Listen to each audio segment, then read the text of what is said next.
Welcome to the deep dive.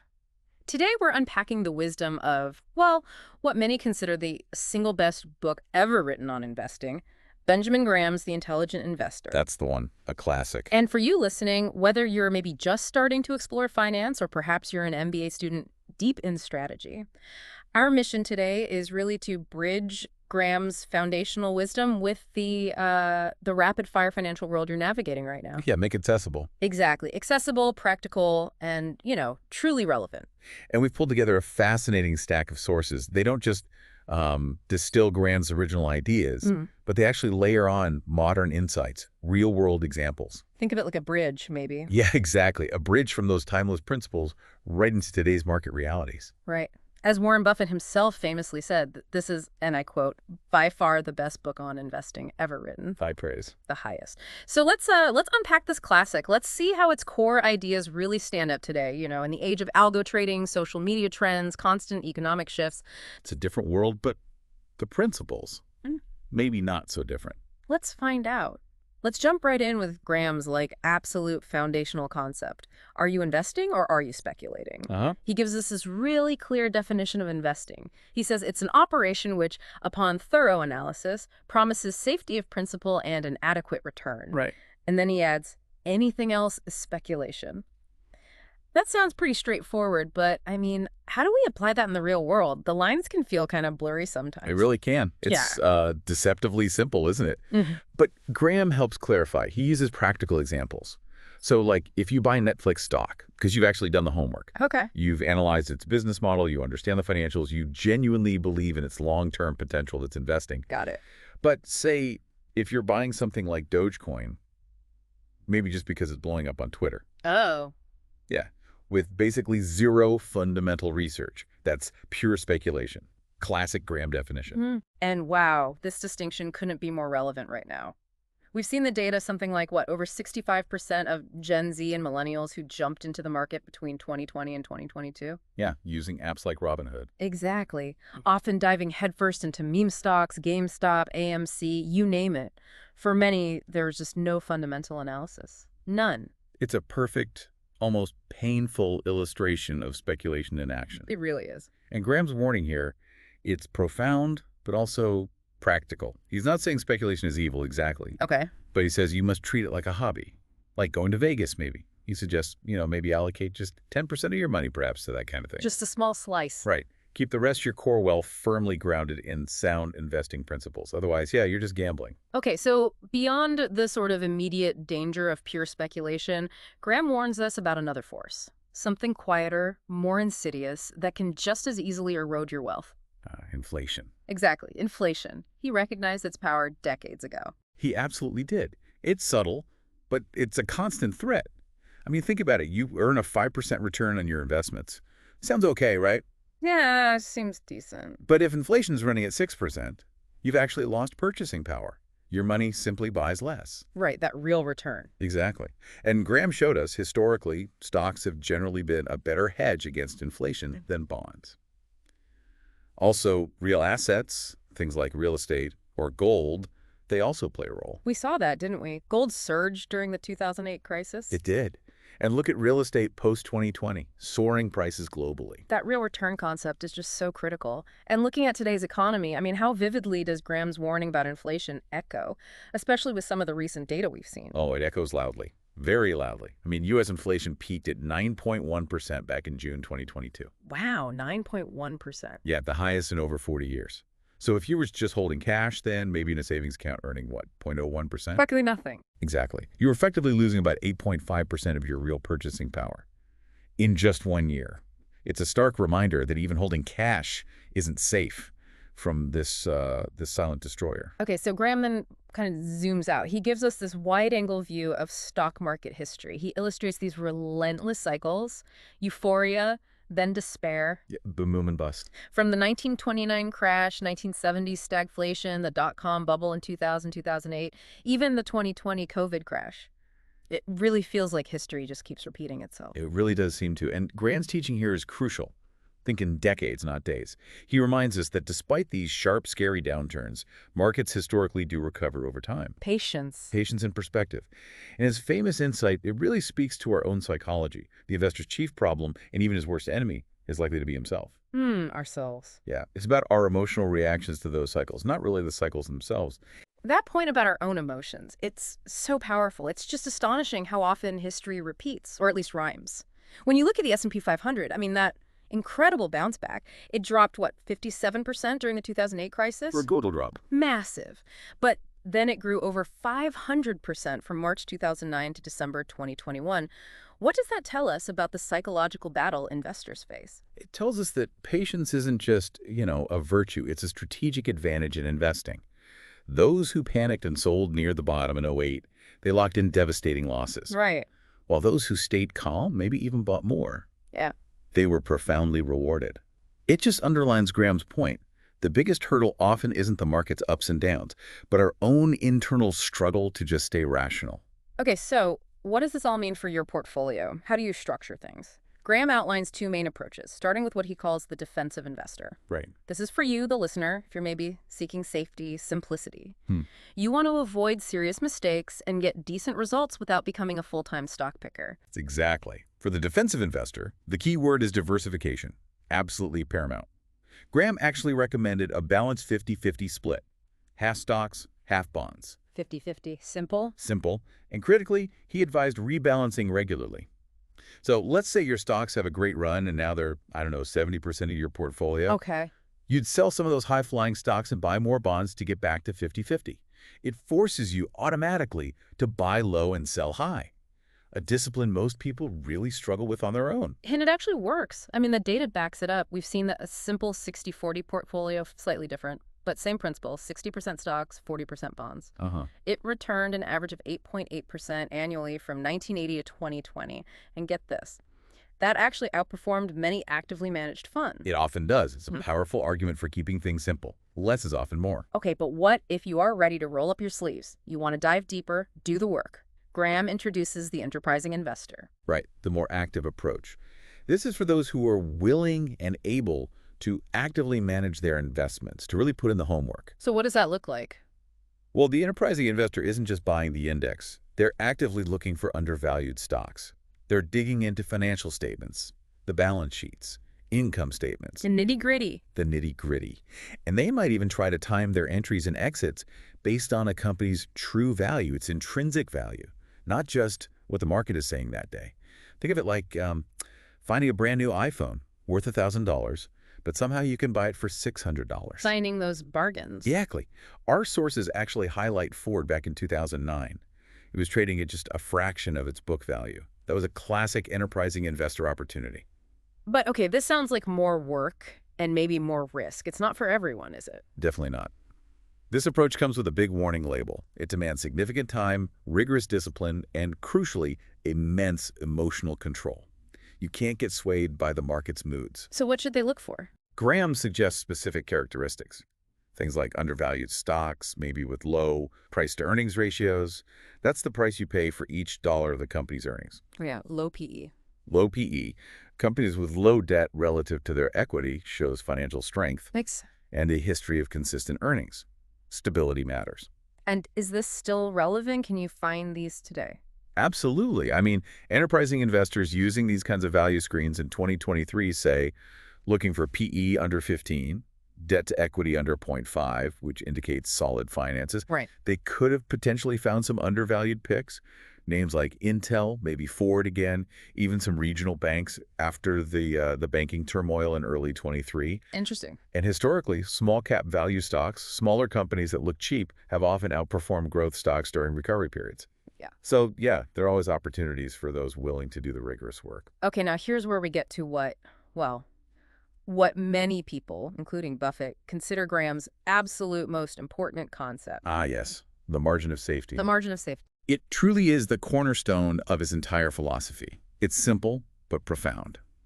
A margin of safety means buying a stock for significantly less than what you've calculated its intrinsic or underlying value to be. So you're building in a buffer. Exactly. It creates a cushion against bad luck, Unexpected bad news, economic downturns, or frankly, even just your own mistakes and analysis. Right. Because nobody's perfect, right? Right, yeah. Think of it like putting guardrails on a winding mountain road. Yeah. You hope you don't need them, but you're glad they're there. Good analogy. So if you calculate a company's fair value at, say, $100 per share, but you only buy it when it drops to $70, you've built in a $30 margin of safety. That's your protection. And the modern examples really bring this home. I remember reading about March 2020 during the COVID crash. Delta Airlines stock just plummeted. Yeah, scary times for airlines. Right. But some value investors applying this margin of safety idea bought in. They figured, okay, the industry will probably survive even if it takes time, and the price is incredibly low. And they were rewarded. Many saw significant gains by 2021.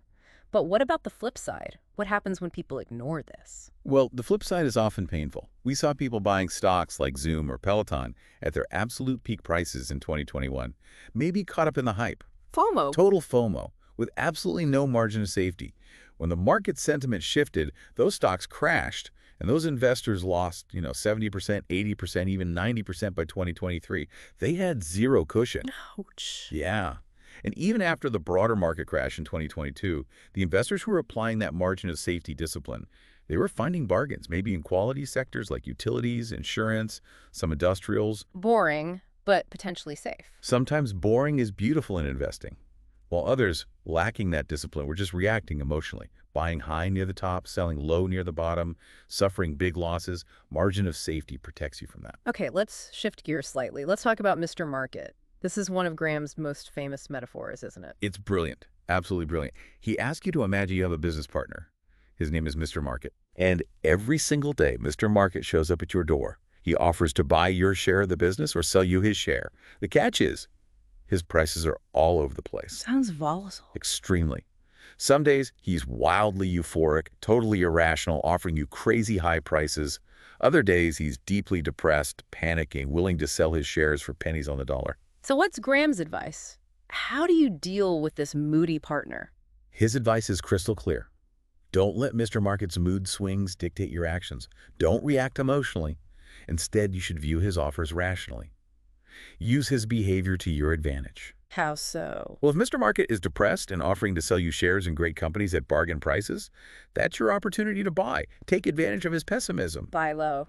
Exactly. And if he's euphoric, offering you absurdly high prices for shares you already own, maybe that's your cue to sell. Take advantage of his optimism. You serve him, he doesn't serve you.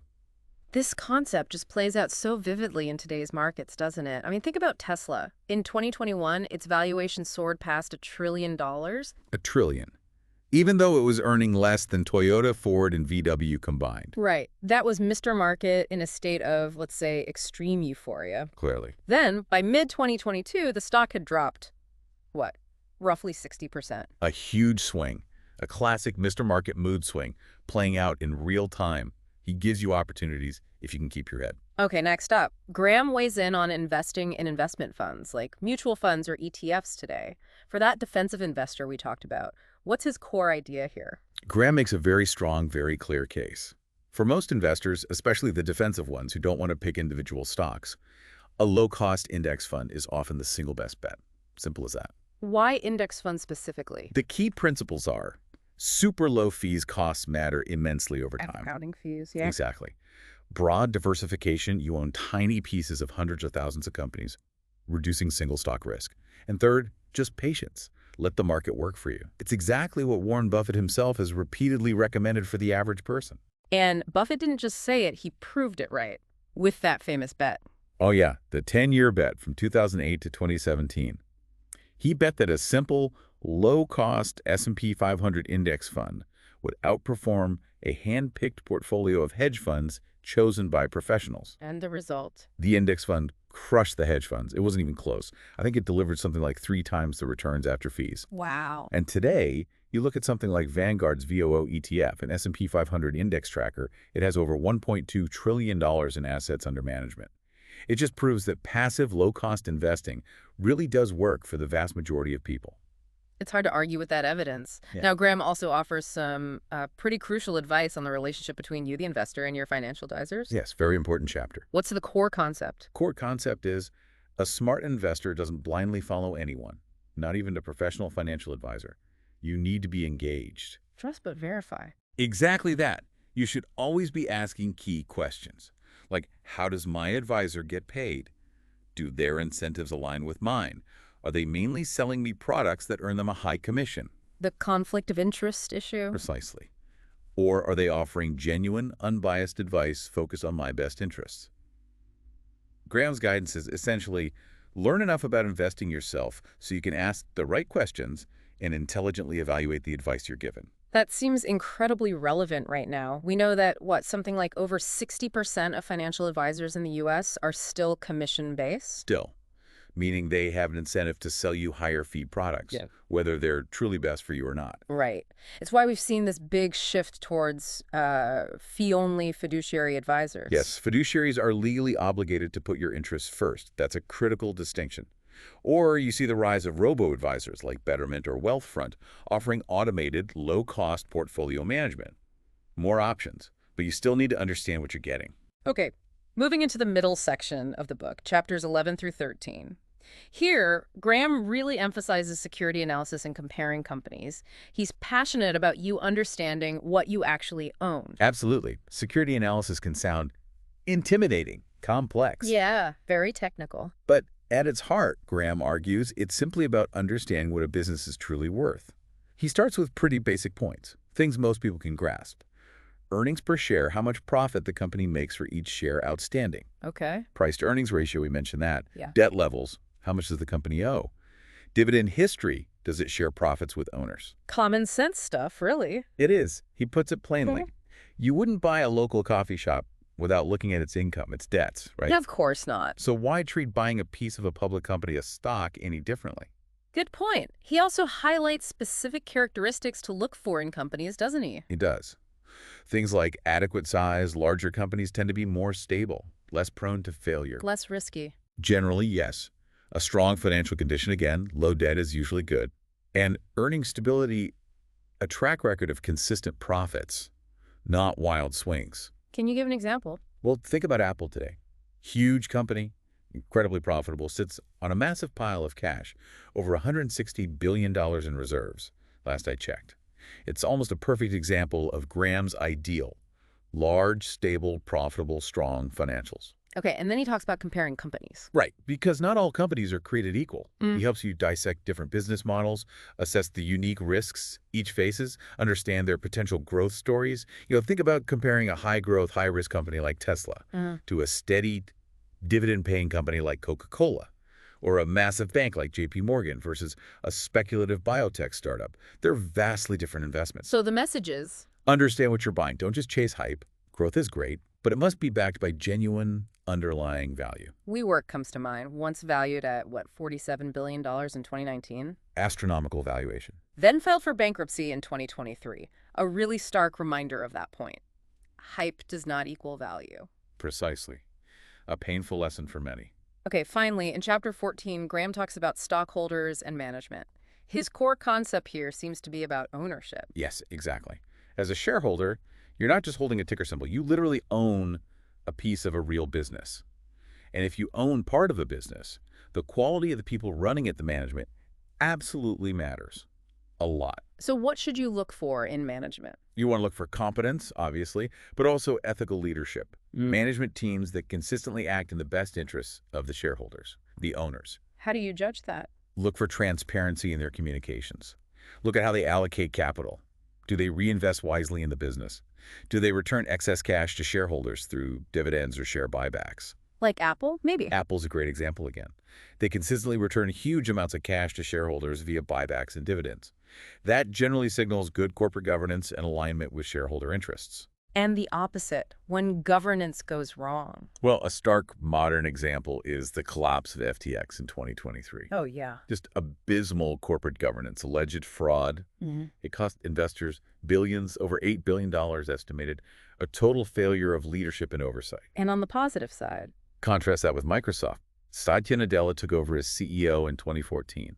Strong leadership, strategic vision. He completely turned the company around, focused on cloud computing.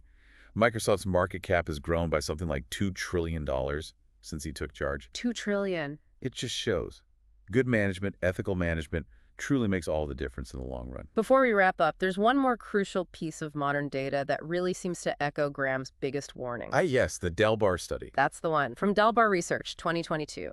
It's a stark mirror reflecting Graham's core warning, the one you mentioned earlier. The investor's chief problem is likely to be himself. What did it find? Their data consistently shows the average investor earns significantly less, maybe 3% to 5% less annually than the overall market return, like the S&P 500. 3 to 5% less every year. That's huge over time. It's massive. And the reason isn't bad luck or picking the wrong stocks necessarily. It's primarily due to emotional decision-making. The behavior gap. Exactly. Buying high when the market's hot and everyone's excited, then panic selling low when the market drops and fear takes over. Trying and usually failing to time the market. It just reinforces Graham's emphasis on temperament over raw IQ. It really does. I mean, imagine this. If you had invested just $10,000 in the S&P 500 back in 1990 and then just did nothing, held on through all the ups and downs, Just held tight. you'd have over $170,000 by 2022. But if you tried to time the market, jump in and out based on headlines or fear, most people who attempt that strategy end up with maybe half that amount or even less. Wow. It's such a powerful argument for Graham's long-term, disciplined, unemotional approach. Let compounding do the work. Absolutely. So you just completed a deep dive into The Intelligent Investor by Benjamin Graham, truly one of the greatest minds in financial history. And hopefully it's clear this wasn't just a discussion about stocks and PE ratios. It was really about developing the right mindset, the right temperament, Cultivating patience. cultivating patience, and critically, learning how to protect yourself from your own worst instincts from those emotional reactions. So the next time a stock is absolutely soaring and you feel that, that undeniable FOMO kicking in, we all feel it. Oh, yeah. Just pause. Take a breath. Ask yourself that key Graham question. Am I truly investing here? Or am I just getting caught up in the speculation? It's the fundamental question. And remember Graham's wisdom. In the world of investing, true intelligence isn't really about IQ points. It's about character. It's about discipline and emotional control. So thinking about everything we've unpacked today, What stands out to you from this deep dive? What's one thing you'll take away and maybe apply to your own financial journey?